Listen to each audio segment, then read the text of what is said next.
بسم اللہ الرحمن الرحیم۔ السلام علیکم ورحمۃ اللہ وبرکاتہ۔ مجبوراً فرما روائے غزنی نے اپنے نمائندہ خاص کو اس التجا کے ساتھ نظام شاہ کی بارگاہ جلال میں بھیجا، شیخ، میرے حاضر نہ ہونے کو کسی گستاخی یا بے ادبی پر محمول نہ فرمائیں۔ میں چند ضروری امور مملکت کی تکمیل میں الجھا ہوا ہوں، اس لیے اگر آپ زحمت کریں تو حضور کا یہ عمل میرے لیے بڑے شرف کا باعث ہوگا۔ میرے ساتھ احمد سالار کی بھی یہی خواہش ہے کہ آپ کے سامنے ذکر سومنات چھڑے، پھر اس کے بعد جو حکم شیخ ہوگا اس کے مطابق یہ خدمتگار عمل پیرا ہونے کی کوشش کرے گا۔ والی غزنی نے اپنی درخواست میں رسماً احمد سالار کا نام شامل کر لیا تھا، ورنہ وہ ذاتی طور پر اس بات کا خواہش مند تھا کہ سومنات کے حوالے سے تمام گفتگو نظام شاہ کی موجودگی میں ہو۔ پھر عشاء کی نماز کے بعد نظام شاہ تشریف لے آئے تو سلطان محمود نے احمد سالار کو مخاطب کرتے ہوئے ایک بار پھر اپنا سوال دہرا دیا۔ پہلے میں یہ جاننا پسند کروں گا کہ تمہاری صحت کی خرابی کے پیچھے کون سے عوامل کار فرما تھے؟ سیاہ رنگ پورے جسم پر ابھری ہوئی ہڈیاں اور یہ بے رونق آنکھیں۔ جب تم یہاں سے رخصت ہوئے تھے تو جوان رعنا تھے، مگر آج محض ایک شکست حال انسان۔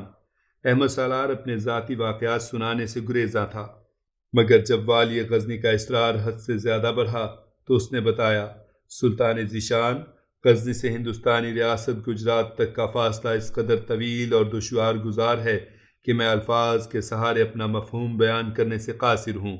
نظام شاہ کا روحانی فرزند احمد سالار بڑے بے نیازانہ انداز میں بول رہا تھا۔ جسمانی شکستگی کا بنیادی سبب میری بیماری ہے جو وقفے وقفے سے مجھ پر حملہ آور ہوتی رہی۔ غزنی اور ہندوستان کی آب و ہوا میں نمایاں فرق ہے، جس کے باعث مجھے مختلف امراض لاحق ہوتے رہے، کبھی ایک ماہ تک مسلسل بخار، کبھی اذیتناک خارش، مجھے موسموں کے مصائب بھی جھیلنے پڑے، کبھی خوفناک بارش، کبھی تکلیف دہ گرمی۔ ہندوستان کے موسمی تغیرات نے میری صحت کو بہت زیادہ متاثر کیا۔ سلطان عالی خوب جانتے ہیں کہ میں 5 سال سے بھی زیادہ عرصے میں غزنی واپس لوٹا ہوں۔ اگر میرے جسم پر ہندوستانی آب و ہوا کے برے اثرات مرتب نہ ہوتے تو میں بہت پہلے اپنے کار منصبی کی تکمیل کر چکا ہوتا۔ ایک تو ہندوستان کی گزرگاہوں اور مقامی باشندوں سے ناآشنائی، دوسرے مسلسل بیماریاں اور تیسرے میرا مزاج۔ غرض ان سب چیزوں نے مل کر مجھے بڑے آزار پہنچائے۔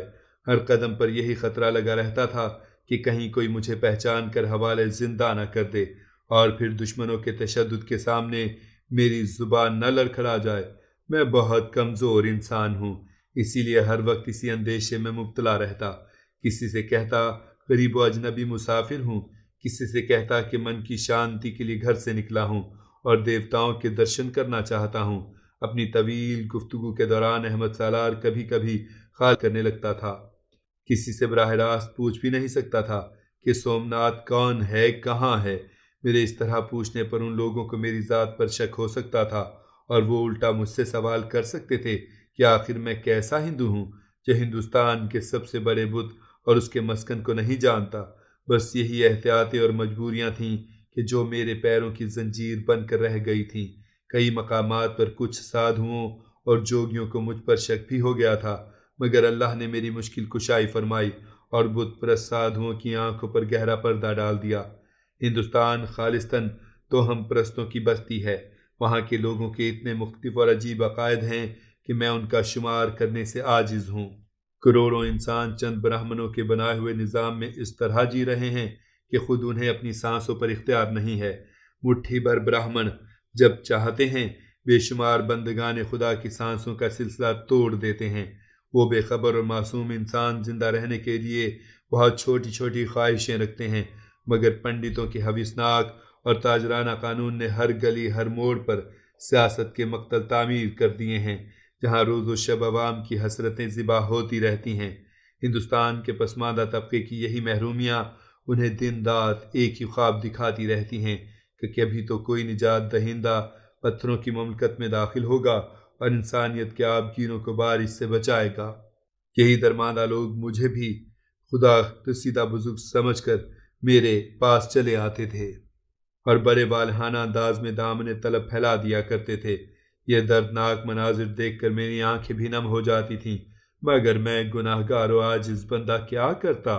میں بارگاہ ذوالجلال میں اپنا دست دعا بلند کر دیتا، پھر وہ کارساز حقیقی مجاسی کی زبان سے ادا ہونے والے لفظوں کی آبرو رکھ لیتا اور ان برہمن گزیدہ انسانوں کو بامراد کر دیتا۔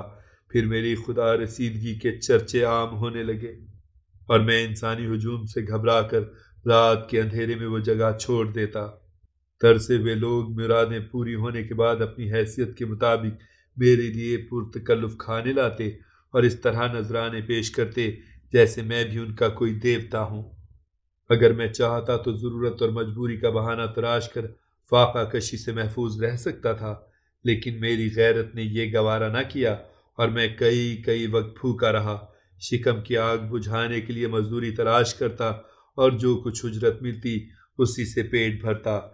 بیماری اور ناتوانی کے باعث کبھی کبھی نفس کے تقاضوں سے مغلوب ہو کر تن آسانی کی خواہش کرنے لگتا، لیکن ہر بار شیخ کا حوالہ میرے ڈگمگاتے قدموں کو استقامت بخش دیتا کہ آخر نظام شاہ کا فرزند ہوں، اسی لیے گداگری کا یہ انداز کیوں؟ اتنا کہہ کر احمد سالار نے اپنے روحانی باپ کی طرف دیکھا۔ نظام شاہ سر جھکائے خاموش بیٹھے تھے، مگر ان کے چہرے سے اذیت و کرب کا رنگ نمایاں تھا، جیسے وہ احمد سالار کے مصائب پر اپنے دل میں ناقابل بیان خلش محسوس کر رہے ہوں۔ والی غزنی بھی ایک مجاہد اسلام کے تکلیف دہ سفر کی رودات سن کر اداس ہو گیا تھا۔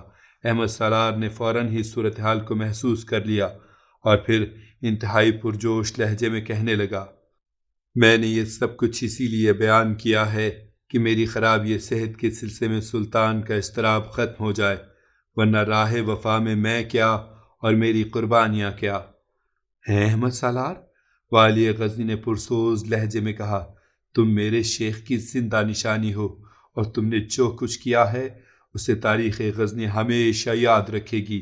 بے شک یہ میرے بابا کی دعاؤں اور تربیت کا نتیجہ ہے کہ راستے کی دھول اکسیر بن گئی اور زہریلے کانٹوں نے تلووں کی حنا بندی کی۔ احمد سالار نے نم آنکھوں سے شیخ نظام شاہ رحمۃ اللہ علیہ کی طرف دیکھا اور پھر والی غزنی سے مخاطب ہو کر عرض کرنے لگا، سلطان معظم، اس فسانہ عجیب سے میری ذات کا حوالہ ختم ہوا اور اب سومناتھ کا ذکر، جو اپنے ہی جیسے ہزاروں بتوں پر بھی حکمرانی کر رہا ہے اور بے شمار باشندگان کے دل و دماغ پر بھی۔ سومناتھ کا نام سن کر نظام شاہ نے آنکھیں کھول دیں اور ان کا چہرہ متغیر نظر آنے لگا۔ والی غزنی بھی گوش بر آواز تھا۔ پھر احمد سالار نے سلطان محمود کے حضور سومناتھ کی تاریخ بیان کرتے ہوئے کہا، یہ قداور بت گجرات کے خوبصورت مندر میں نصب ہے اور ہندوستان کے لاتعداد توہم پرستوں پر خدائی کر رہا ہے۔ اس بت کی موجودگی کے سبب اس شہر کو سومناتھ پٹن کہتے ہیں۔ سومناتھ کی آمد سے پہلے یہ جگہ بھاس پٹن کے نام سے مشہور تھی اور کچھ لوگ اسے دیو پٹن بھی کہتے ہیں۔ یہ شہر کاٹھیا وار میں دریائے شور کے کنارے بحیرہ عمان یعنی بحیرہ عرب کے مقابل آباد ہے۔ اس علاقے کی مذہبی تاریخ 4000 سال پرانی ہے۔ ہندوؤں کے عقیدے کے مطابق کشن مہاراج نے متھرا سے آ کر یہیں پناہ لی تھی اور اسی جگہ سے لاکھوں بھیلوں کی فوج تیار کر کے مہابھارت کی جنگ کا نقشہ بدل دیا تھا۔ مسلمانوں کے آنے سے بیشتر یہ ایک بڑی بندرگاہ تھی اور اسی آبی راستے کے ذریعے غیر ممالک کے ساتھ ہندوستان کے تجارتی تعلقات قائم تھے۔ اس شہر کے وسط میں پتھر کا ایک قلعہ ہے جس کے دوہرے دروازے ہیں اور تھوڑے تھوڑے فاصلے پر برج تعمیر کیے گئے ہیں۔ میرا اندازہ ہے کہ قلعے کی حفاظت کے انتظامات بہت زیادہ سخت ہیں اور اس پر آسانی کے ساتھ قبضہ نہیں کیا جا سکتا۔ سمندر کے کنارے اور مغرب کی جانب دریائے سرسوتی کے دہانے سے تقریباً 1 میل کے فاصلے پر مہادیو کے نام سے ایک مندر کو تعمیر کیا گیا ہے اور اسی مندر میں سومناتھ کی پوجا کی جاتی ہے۔ اس جگہ کو کسی چراغ یا فانوس کے ذریعے روشن نہیں کیا جاتا، بلکہ ہزاروں بیش قیمت جواہرات کو اس ترتیب اور قرینے سے سجا کر رکھا گیا ہے کہ ہیروں کی چمک دمک سے گوشہ گوشہ منور نظر آتا ہے۔ اس مندر میں 200 من سونے کی ایک لمبی زنجیر بھی ہے اور اس زنجیر میں ایک بڑا گھنٹا آویزاں ہے جسے بجانے پر تمام پوجا کرنے والے جمع ہو جاتے ہیں۔ یہاں ہر وقت 2000 براہمن پجاری رہتے ہیں۔ 500 خوشگلو عورتیں دن رات بھجن گاتی رہتی ہیں اور 300 مرد سازندے مختلف ساز بجانے پر معمور کیے گئے ہیں۔ 600 کوس کا طویل فاصلہ ہونے کے باوجود سومناتھ کے غسل کے لیے گنگا کا پاک اور متبرک پانی منگوایا جاتا ہے۔ ہر ماہ کی پہلی اور 15ویں تاریخ کو سومناتھ کو غسل دیا جاتا ہے۔ یہاں کے اخراجات کے لیے 2000 دیہاتوں کی آمدنی وقف ہے۔ خسوف و کسوف، سورج اور چاند گرہن کے وقت دور دراز کے علاقوں سے کئی لاکھ انسان سومناتھ کی پوجا کرنے یہاں آتے ہیں اور اپنی عقیدت کا اظہار کرنے کے لیے بیش قیمت نذریں اس پتھر کے بت کے قدموں پر چڑھا دیتے ہیں۔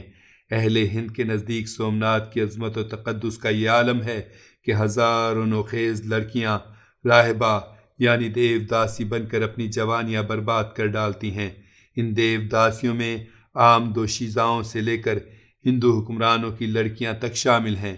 یہ کہہ کر احمد سالار چند لمحوں کے لیے خاموش ہو گیا، پھر وہ والی غزنی کی طرف دیکھنے لگا۔ کیا سومناتھ کا ذکر مکمل ہو گیا؟ احمد سالار کو خاموش پا کر سلطان محمود نے پوچھا۔ نہیں سلطان ذی حشم، یکا احمد سالار کا لہجہ اداس ہو گیا تھا۔ میرے سکوت کا سبب ان لڑکیوں کی حالت زار ہے جن کی اذیت و کرب کو میں نے اپنی آنکھوں سے دیکھا ہے۔ وہ بے قصور لڑکیاں برہمنوں کے تعمیر کردہ دوزخ کا ایندھن ہیں، جنہیں ان کی مرضی کے خلاف مسلسل جلایا جا رہا ہے، مگر وہ بد نصیب لڑکیاں نہ جل کر خاک ہوتی ہیں اور نہ کوئی صاحب احساس ادھر آتا ہے کہ وہ ان کی خاموش چیخیں سن کر انہیں آتشی حصار سے باہر کھینچ دے۔ وہ تو بس چپ چاپ سلگ رہی ہیں۔ میں نے خود کئی لڑکیوں سے ان کی اس غیر فطری زندگی کا سبب دریافت کیا تھا۔ میرے سوال کے جواب میں ان بے گناہ دوشیزاؤں نے یہی کہا کہ وہ اپنے معزز و محترم باپوں کے گناہوں کا کفارہ ادا کرنے یہاں آئی ہیں۔ لڑکیوں کی سیوا سے خوش ہو کر سومناتھ نہ صرف ان کے والدین کے گناہوں کو معاف کر دیتا ہے، بلکہ وہاں عام خیال یہ ہے کہ ان خدمات کے صلے میں ہر دیوداسی کے باپ کو مال و دولت کے ساتھ دنیاوی مرتبہ بھی بخش دیتا ہے۔ براہمن نے یہاں بھی ایک نئے انداز سے حوث اور زرپرستی کے کاروبار کو زندہ رکھا ہے۔ سلطان عالی قدر، اگر اللہ آپ کو سومناتھ پر غلبہ عطا کر دے تو آپ کے اس خادم کی بس ایک ہی التجا ہے کہ دیوداسیوں کے مقید دل و دماغ اور پابند روحوں کو ضرور آزاد کر دیجیے گا کہ ان بد نصیبوں کی زنجیریں کسی فاتح اور کسی مرد جانباز کو نظر نہیں آئیں۔ والی غزنی احمد سالار کے لہجے کے گداز اور سینے کی خلش سے متاثر ہوئے بغیر نہ رہ سکا۔ تمہارا سلطان اس راندہ درگاہ مخلوق کی داستان علم سے بے خبر نہیں، محمود نے نظام شاہ کے روحانی فرزند کو جواب دیتے ہوئے کہا۔ لغمان یعنی پشاور کے نزدیک ایک مندر میں ایسی کئی دیوداسیاں تھیں جنہیں آزاد کر دیا گیا تھا، اور اس فریب کار آنند پال نے تمہارے سلطان کو ہلاک کرنے کے لیے 2 زہریلی لڑکیاں بھیجی تھیں جو طویل علاج کے بعد آج غزنی میں صحت مند زندگی گزار رہی ہیں۔ میں سلطان کے اس انداز کرم سے ناواقف تھا، اس لیے نادانستگی میں یہ درخواست پیش کر بیٹھا۔ احمد سالار کے لہجے سے کسی قدر شرمساری کا رنگ جھلکنے لگا تھا۔ نہیں میرے شیخ کی زندہ و تابندہ نشانی، تمہیں کسی معذرت کی ضرورت نہیں، محمود نے بے قرار ہو کر کہا۔ میں تم سے بہت خوش ہوں احمد سالار کہ تم نے اپنے سلطان کی خفیہ سفارت کا حق ادا کر دیا۔ تم صاحب نظر بھی ہو اور صاحب دل بھی۔ اہل ہند کی گمراہی کی کوئی انتہا نہیں ہے سلطان معظم، احمد سالار نے دوبارہ اپنے موضوع کی طرف لوٹتے ہوئے کہا۔ اسی سومناتھ کے مندر میں ایک بہت بڑا دالان ہے جس کی چھت 56 ستونوں پر قائم ہے، اور اسی جگہ لنگ پوجا ہوتی ہے۔ ہندوستان کے لوگوں میں صدیوں سے یہ شرمناک رسم پورے زور و شور کے ساتھ جاری ہے۔ عام بت پرست بھی اس پوجا میں کسی قسم کی قباحت محسوس نہیں کرتے، مگر بالخصوص جو عورتیں اور مرد اولاد کی نعمت سے محروم ہوتے ہیں، ان کے ذوق و شوق کو لفظوں میں بیان نہیں کیا جا سکتا۔ اس دالان سے چند گز کے فاصلے پر مہادیو یعنی شیو کا مجسمہ بھی موجود ہے۔ یہ بت اپنی طوالت میں تقریباً 5 گز لمبا ہے، جس میں سے 2 گز زیر زمین ہے اور 3 گز باہر۔ سومناتھ کے ساتھ اس بت کی پرستش بھی بڑے جوش و خروش سے کی جاتی ہے۔ مہادیو کے مجسمے کے علاوہ سونے کے دوسرے چھوٹے چھوٹے بت بھی سومناتھ کے دائیں اور بائیں جانب رکھے گئے ہیں۔ اسی جگہ سونے کی وہ طویل و عریض پالکی بھی موجود ہے جو بھیم دیو ایک مارک میں بندیال کھنڈ کے راجا سے چھین کر لایا تھا، اور پھر اس نے وہی پالکی سومناتھ کی نظر کر دی تھی۔